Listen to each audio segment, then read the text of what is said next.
أرسلنا موسى بآياتنا أن أخرج قومك الظلمات إلى النور وذكرهم بأيام الله إن في ذلك الآيات لكل صبار شكور. And we sent Moses with our signs and the command, bring out the people from the depths of darkness into light and teach them to remember the days of Allah. Verily in this there are signs for such as are firmly patient, constant, grateful, and appreciative. It goes on to say, remember Moses said to his people, call to mind the favors of Allah to you when he delivered you from the people of Pharaoh. They set you hard tasks and punishments, slaughtered your sons, and let your women folk live. Therein was a tremendous trial from your Lord. And remember, your Lord calls to be declared publicly. If you are grateful, I will add more favors unto you. But if you show ingratitude, truly my punishment is terrible indeed. And Moses said, if you show ingratitude, you and all on earth together, yet is Allah free of all wants, worthy of all praise.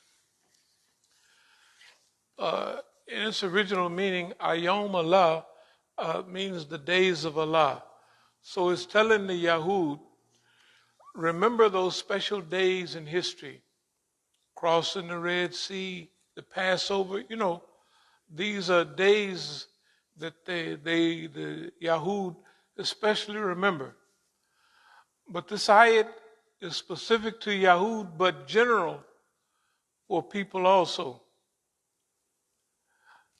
And that's why it says, and we sent Moses with our signs. So a sign is for, it could be who is designated for. A sign to the believers.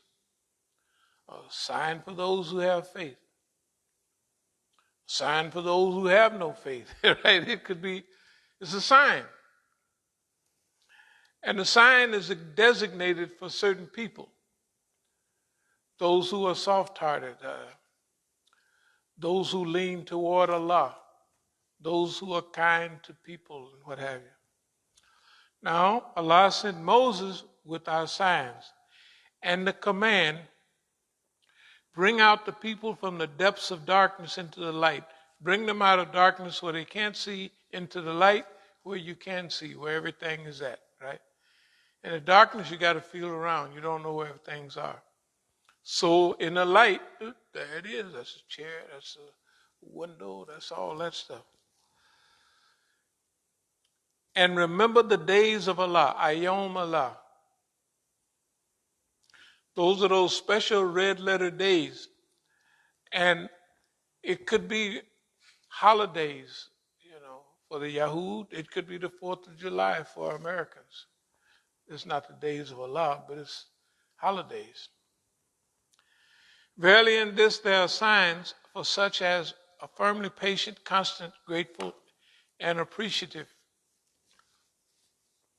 So today I'm going to talk a little bit about the days of Allah, but I'm going to talk about it in our terms. There's something that we refer to as strategic brilliance. Strategic brilliance is something that we're calling a gift to the Negro. that if he carries himself correctly, if he praises Allah and if he walks in the path of the Prophet sallallahu alaihi wasallam, he might be given, wait, it's not he might, he's already given hidayah, guidance, by the Quran.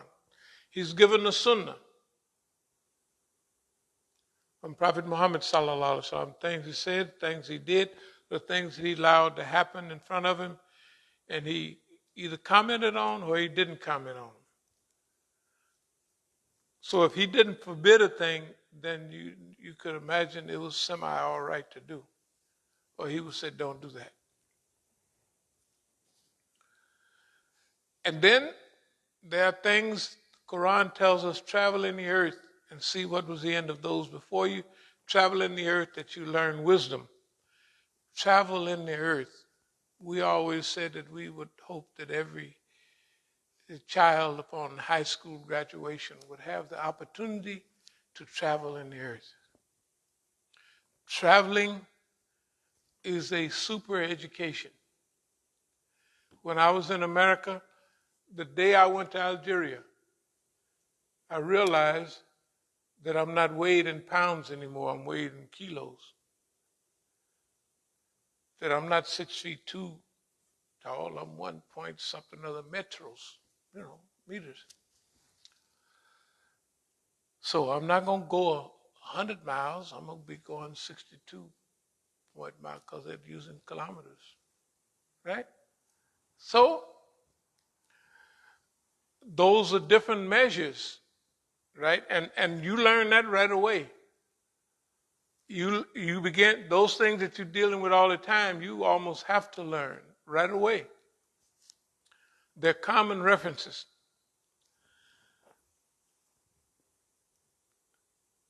Strategic brilliance, strategic imagination. Strategic imagination is the ability to imagine things in a strategic way, in an organized way, with historical patterns, technically of behavior, incorporated into that strategy. The things are not just happening, they're happening with certain patterns in mind. Then you remember Quran, then you remember the Sunnah. Then you remember by traveling in the earth and seeing what was the end of everybody. History. Then there are things that may apply to us or America as a region, right? So we have to filter the things that we do, or we should. We should filter them through the Quran, through the Sunnah, through traveling the earth, through this history, right? And then filtering it through our own experience. What has been our experience with this? But it has to be a real experience. It can't be made up. Well, we black people, therefore we got to do this here. No. Strategic location. Where you're located and how you locate things is going to have a lot to do with the success or failure of your endeavor.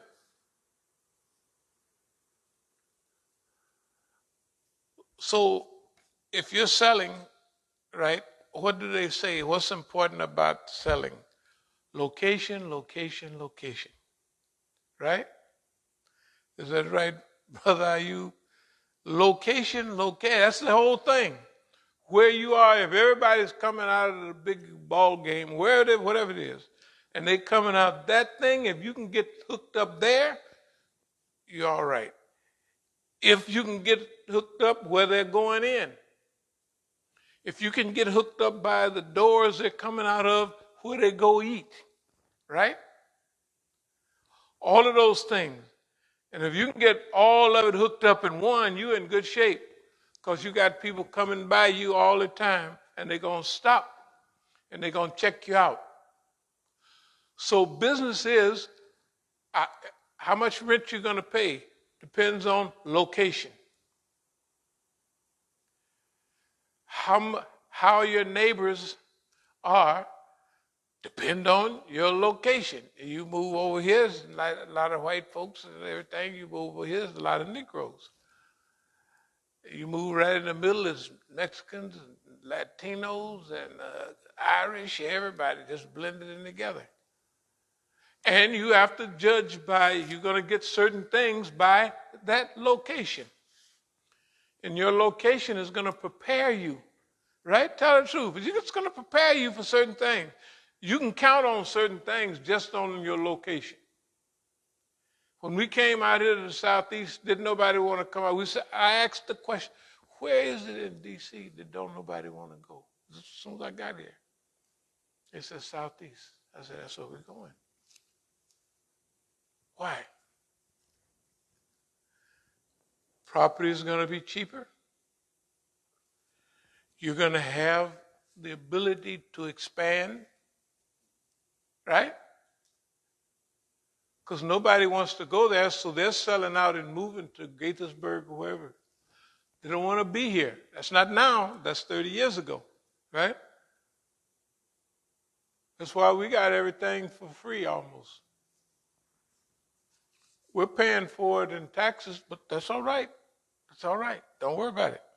Okay, so imagination and strategic location.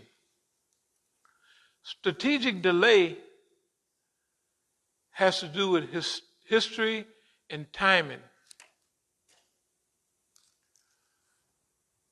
Delay, strategic delay, not just, I don't want to do nothing. No, or not just, I'm lazy. No. Strategic delay.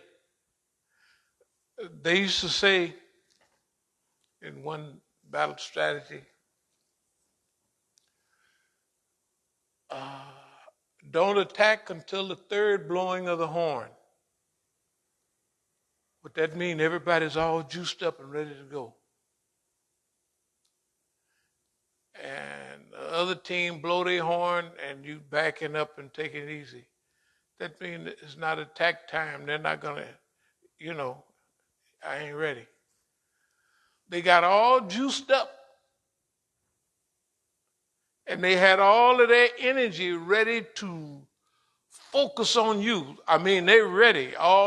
They energized, they ready to go. Boy, look at here.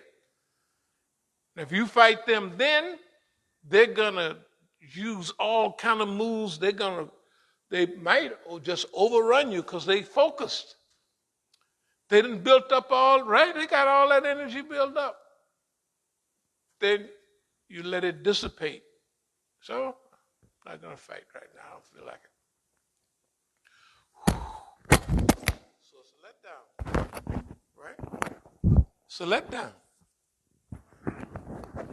And then, the second go round. Now, they done built up they just, man, this show is cold. I'm just, man. But they muster up some strength to get that focus again. You don't fight then. Now they're just discombobulated, self-discombobulated. So when do you attack?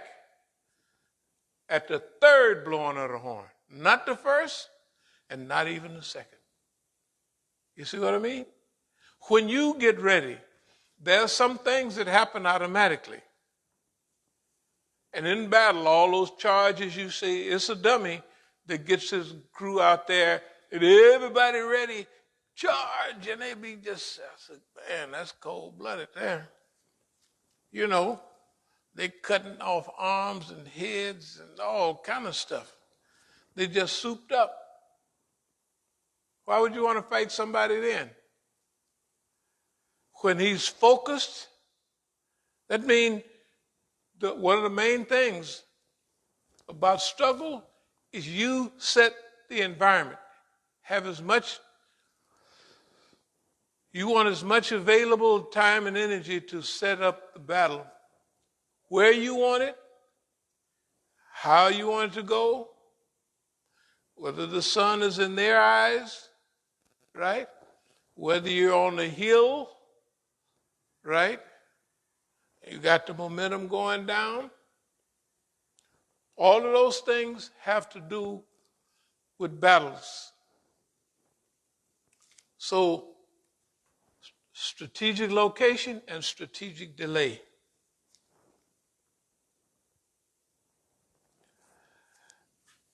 I want to talk for a second about system domestication. And all of this will mean something when you system domestication. You domesticate an animal, you domesticate a horse, you domesticate all that. Why can't you domesticate a system? Why can't you train the system and get the milk the system? They say that all the time, something like that, right? Milk it.